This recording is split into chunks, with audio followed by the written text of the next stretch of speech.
Well, good afternoon and welcome to the Idahoan Show.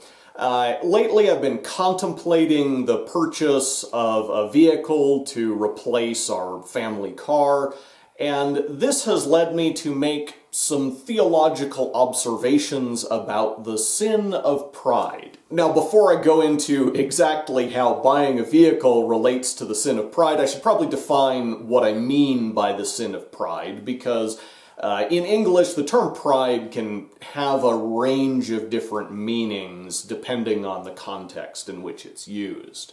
So in this episode, when I talk about the sin of pride, or just pride, I'm basically referring to man's innate tendency to view himself as the center of the universe. To view himself as more worthy of honor and favor and success and so forth than his peers, which I think is fairly consistent with how Christian theologians have typically used the term pride.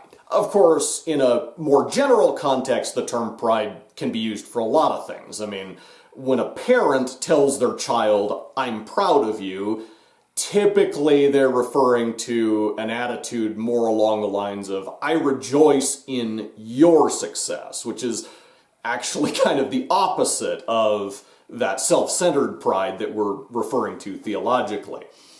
Similarly, when someone says, "I'm proud to be an American," more often than not, what they mean is that they're thankful for their American heritage of liberty and other virtuous ideologies, and they're, in many cases, willing to sacrifice themselves for the preservation of those freedoms. So again, it tends to be more of a selfless attitude rather than the self-centered type of pride that we're referring to theologically. But for the rest of this episode, I'm using the word strictly in the context of the sin of pride, so just want to clarify that. Now, back in the day when I bought my first truck, new vehicles were going for $10,000 to $20,000, or a little bit more in some cases, and you could get a really nice used four-wheel drive truck for $4,000 or less. You could get a really nice used car for $2,000 or less. So, being young and of limited financial means and zealous for the Lord, I concluded, based on my observations of the vehicle market, that the only way anyone would ever spend $20,000 or $30,000 on a vehicle would be as an act of self-worship, a way of showing the world that they were better than everybody else by spending the extra money on a status symbol.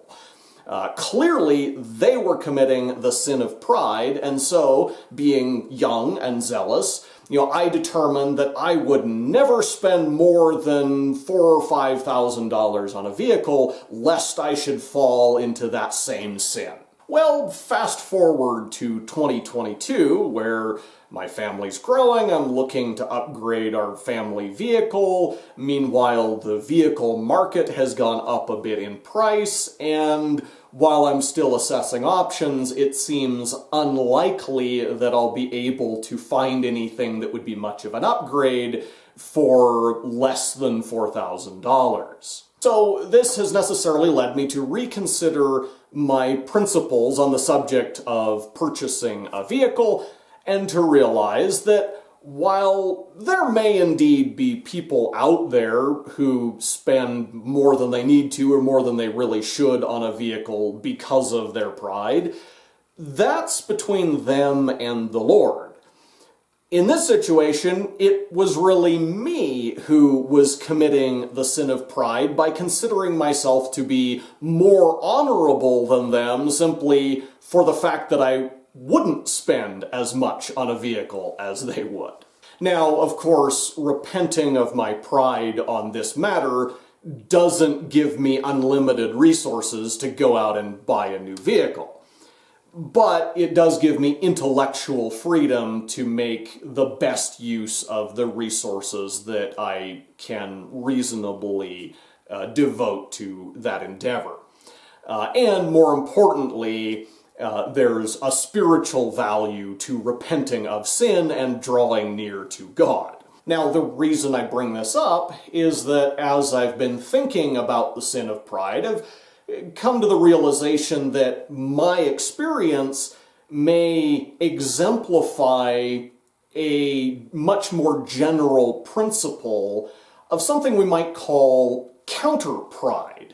An aspect of the human sin nature that makes it easier to recognize sin, especially pride, in someone else than in oneself, and causes one or gives one the tendency to react in a way that simultaneously mirrors that sin and blinds one to it, as I did in the case of spending money on vehicles.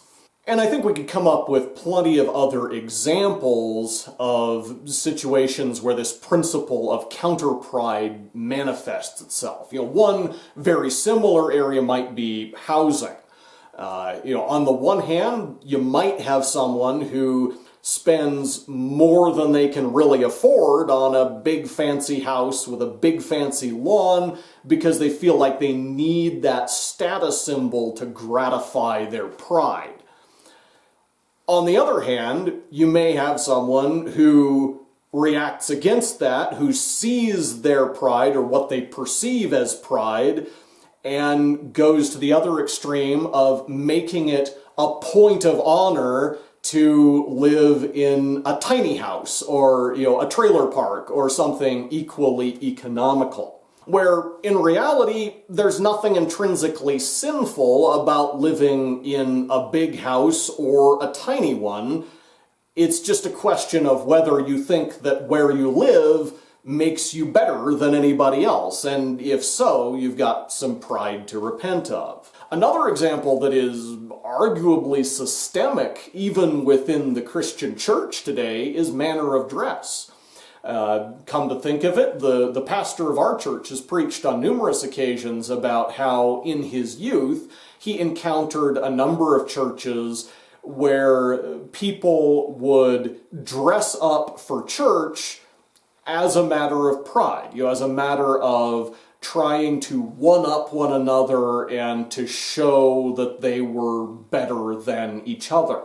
Now, after hearing those sermons, my wife and I got to comparing notes on different churches that we'd been in over the years, and we couldn't come up with any examples of churches where we'd experienced quite what he talked about, of people dressing up as a matter of pride.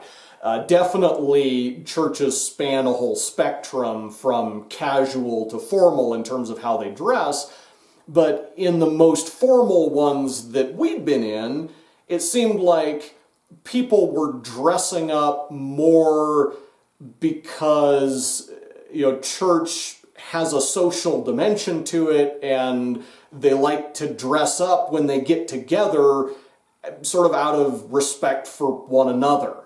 It's kind of the opposite of pride. If you're doing something out of respect for somebody else, trying to look nice for someone else because they're the one who has to look at you. But we could think of several examples of churches we've been in that were very legalistic about dressing casual. Again, that counter-pride reaction to the phenomenon that our pastor had observed. Now, our pastor is a little older than us, so this might be a generational reaction where, it used to be fashionable to show you were better than other people by dressing up, and today it's sort of become fashionable to show that you're better than everybody else by dressing casual, or it may be more of a regional thing, or it could just be a statistical issue where he happens to have visited churches where dressing up was a matter of pride, and we happen to have visited churches where dressing casual was the approved way to show that you're better than everybody else. But whatever the case, this is another example of this principle of counterpride, where we have one group of people that does something that is, or at least appears, prideful, And then you have another group of people that recognizes that and thus does the opposite. And because they're doing the opposite of what they identified as prideful behavior, they're blinded to the fact that they're doing it out of pride. And of course, I recognize that I am by no means the first theologian to recognize this principle. 50, 60 years ago, C.S. Lewis wrote about the sin of taking pride in being humble, which would be another example of counterpride. And actually, Dietrich Bonhoeffer wrote about the sin of taking pride in your humility several years before C.S. Lewis did. I'm not sure if Lewis read Bonhoeffer's writing and elaborated on it, or if he just came up with the idea independently. But I think we could probably trace the idea all the way back to antiquity, in different theologians' writings, if we wanted to. Nevertheless, hopefully you got something out of my philosophical ramblings today, and until next time, thank you for watching The Idahoan Show.